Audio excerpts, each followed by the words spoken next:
여러 가지 큰 사건이 많았지만은 경제적으로 보면 1997년의 외환위기가 굉장히 큰 사건이었습니다. 자, 이 시점을 계기로 해서 기업의 부채 문제에 대해서 아주 경종을 울린 사건이 된 거죠. 그 이전에는 우리나라 기업들이 부채를 그냥 뭐 있는 대로 다 끌어다가 덩치를 불리우는 즉 확장 경영에 몰두를 했습니다. 그런데 그 외환위기를 계기로 해서 빚이 많은 대기업이 줄줄이 무너졌죠. 심지어는 국가 부도 위기까지, 이제 위기 상황까지 몰리게 되니까 정부는 기업들에게 대해서 부채 비율을 200% 이내로 맞추라고 강제를 하게 됐습니다. 당시 기업 부채 비율이 이제 평균이 400%였으니까 사실은 400%였던 빚을 200%까지 줄이는 작업은 쉬운 일이 아니죠. 그러니까 엄청나게 기업을 압박을 한 겁니다. 가혹할 정도의 이런 부채 구조 조정을 실시를 한 결과 최근에 그 기업의 부채 비율은 100% 내외 정도로 급격히 이제 떨어져 있습니다. 자, 그렇다면 이제는 부채 비율이 100% 내외니까 안심해도 되나? 그런데 사실 잘 보면 코스닥 시장이나 이런 데서 보면 상장 폐지된 일부 기업을 들여다봤을 때 고개를 갸우뚱하게 되는 케이스들이 좀 나오기 시작합니다. 몇몇 회사 같은 경우에 보면 부채, 즉 빚이 그렇게 많지도 않고 내부에 쌓아둔 자금이 충분한데도 상장이 폐지되거나 부도가 났단 말이죠. 그러니까 부채 비율이 낮다는 거 하나만 가지고 믿을 만한 기업이라고 볼 수는 없는 셈입니다. 그래서 이번 시간에는 기업의 부채를 둘러싸고 여러분들이 잘못 알고 있는 것, 즉 오해하고 부채에 대한 진실에 대해서 조금 더 알아보는 시간을 갖도록 하겠습니다. 부채 비율이 높으면 더 부실한가? 물론 외환위기 때 경험에서 우리가 본 것처럼 기업의 부채가 자산에 비해서 지나치게 많으면 그 기업은 파산할 가능성이 높아집니다. 설사 파산까지는 가지 않는다 해도 부채가 많으면 당연히 그의 수반에서 이자 지급이 좀 많아질 거고요. 또 따라서 원금 상환이 어려워질 수 있기 때문에 채권자들은 돈을 빌려주기가 꺼리게 되겠죠. 그럼 어떻게 돼요? 기업은 돈을 더 빌려 쓰려면, 추가로 부채를 더 얻으려면 채권자들한테 당근을 더 제시를 해야 됩니다. 즉, 더 높은 이자를 줘야 된단 말이죠. 자, 이렇게 갈수록 자본 조달 비용이 높아지게 되면 이건 바로 기업의 부담이 되고 결국은 기업의 가치를 크게 떨어뜨리는 결과가 됩니다.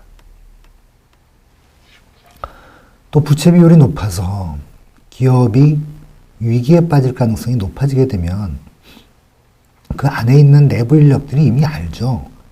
그래서 핵심 인재들이, 유능한 인재들이 다른 회사로 이탈을 하고 또 그런 기업에 대해서 고객들이 믿질 않는, 즉 신뢰가 떨어져서 매출이 감소하는 등 경영상의 어려움을 겪을 수 있습니다.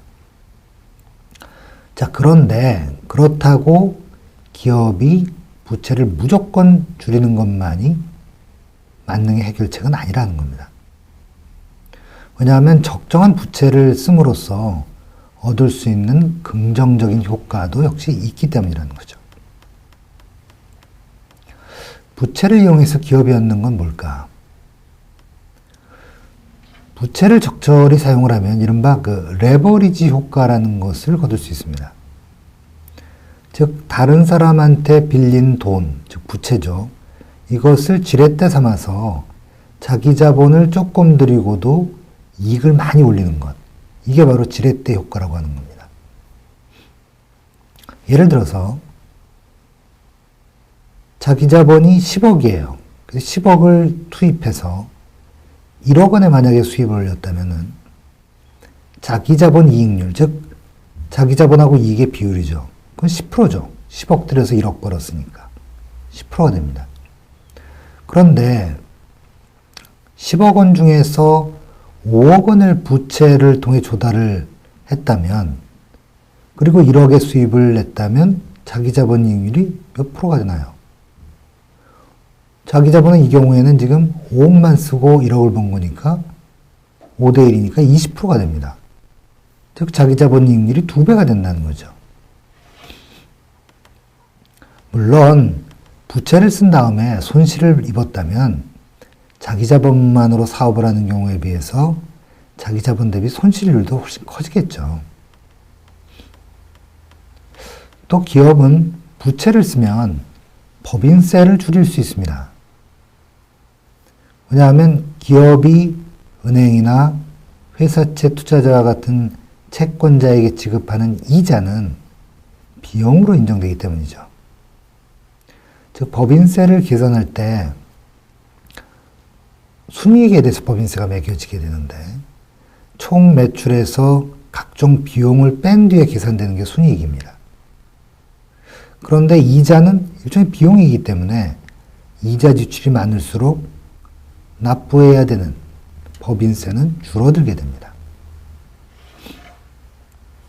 또 부채를 통해서 자금을 조달하게 되면 그 기업에 높은 수익이 있는 좋은 투자 기회가 있다는 것을 시장에 알려주는 기능을 하기도 합니다.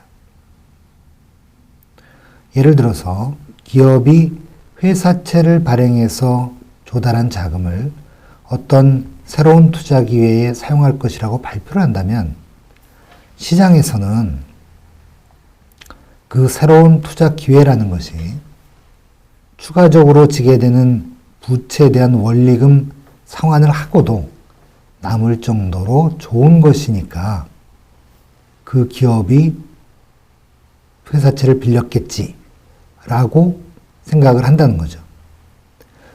즉 다시 말하면 시장에서는 기업의 회사채 발행이라는 정보를 보고 그 기업이 좋은 사업 기회를 가지고 있다라고 스스로 믿고 있다라는 것을 시장에 신호로 준다는 거죠. 자, 이건 좋은 측면입니다. 이처럼 기업에 있어서 부채라는 것은 긍정적인 면도 있고 부정적인 면도 있습니다. 따라서 단순하게 부채 비율이 높은 기업은 부실한 기업이고 부채 비율이 낮은 기업은 건실한 기업이다 라고 이렇게 잘라서 말할 수가 없다 하는 겁니다. 자, 그렇다면 부채 수준이 적정한지는 어떻게 판단을 할 수 있을까? 이거 알 수 있으면 노벨상 받을 겁니다. 그런데 적정한 부채 비율이 몇 프로인지에 대한 정답은 없습니다.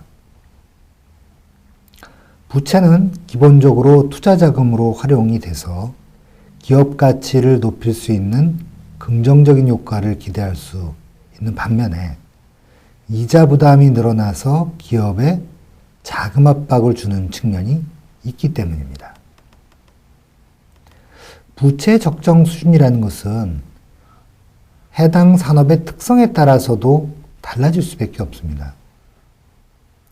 가령 건설업이나 조선업은 실질 부채가 아닌데도 장부상 부채로 기록이 되는 선수금이라는 항목이 있기 때문에 부채 비율이 일반 제조업에 비해서 높게 나타납니다. 금융업도 예금자나 투자자 같은 타인 자본을 바탕으로 해서 사업을 하는 거기 때문에 제조업에 비해서 부채 비율이 월등히 높을 수밖에 없습니다. 따라서 모든 기업에 적용되는 최적의 부채 비율은 존재하지 않습니다. 부채의 적정성 여부는 동종 산업 내에 다른 기업들과 비교해서 상대적으로 우리가 생각을 해야 되는 거라는 거죠. 또 부채는 그 절대적인 수준, 절대적인 금액뿐만 아니라 질적인 측면도 중요하다는 겁니다. 기업의 부채 비율이 낮은 것이 겉으로는 기업이 안전하다는 인식을 줄 수 있습니다.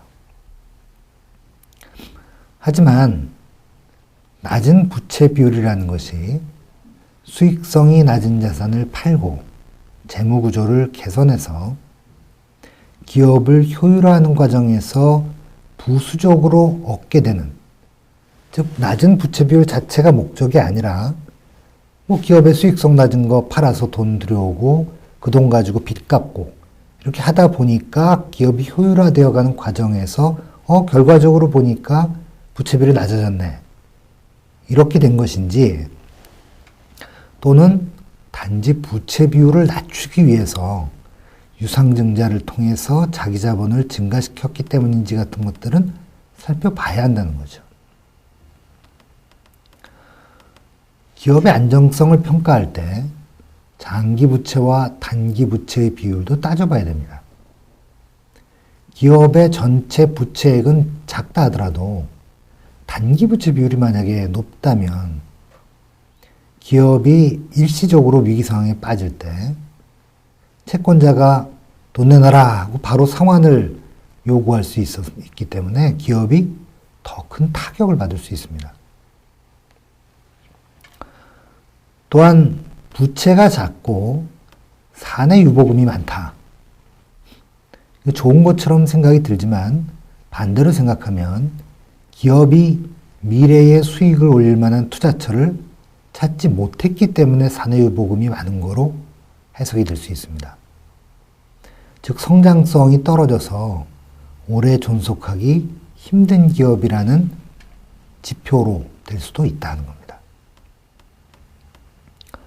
최근에 가계부채와 공기업 부채 문제가 심각한 사회 문제로 떠오르면서 부채를 둘러싼 불안감이 높아지고 있습니다. 그런데 부채에 대해서 너무 부정적인 인식이 과도하게 확산이 되면 기업이 건전한 부채 사용을 하는 것이 억제될 우려가 있다는 거죠.